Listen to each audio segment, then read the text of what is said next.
6 sinfdaligidayoq G'uncha jurnalida uning birinchi she'ri chop etildi. G'azal janrida yaratilgan Bulbulning salomlari she'ri o'zbek bolalar adabiyotida katta voqea bo'ldi.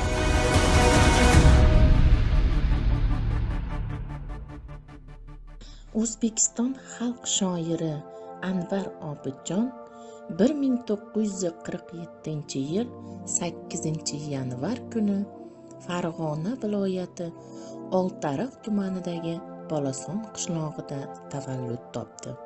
Anvar Obidjonning shoirlik faoliyati maktab davridanoq boshlangan.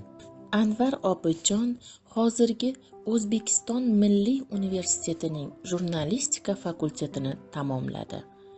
U bir qator gazeta va jurnallarda xodim, bo'lim mudiri bo'lib ishladi. Cho'lpon nashriyotida bosh muharrir, direktor lavozimlarida faoliyat ko'rsatdi. Temur bobo rivoyati. Amir Temur bobom desang, hurkar yovular. Qo'zi o'yin muzlaridek erur hovlar. Yaqin og'ang bo'la boshlar g'irt birovlar. Bu gaplarning mag'zin chaqib ulg'ay bolam.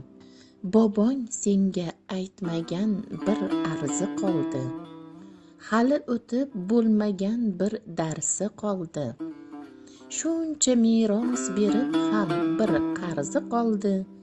Bu gaplarning mag'zin chaqib ulg'ay bolam.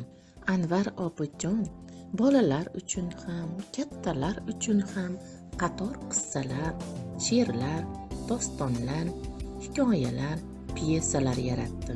Hozirga qadar Anvar Obidjonning Ona yer, Ey yorug' dunyo, Ketmagil, Bezgak shamol bola, Akang qarag'ay qulmat, Alamazon va qulmat hangomasi, Meshpolvonning janglari, Alisher va o'g'ri, Bulbulning cho'pchaklari, Odobli bo'lish osonmi kabi qator to'plamlari chop etildi.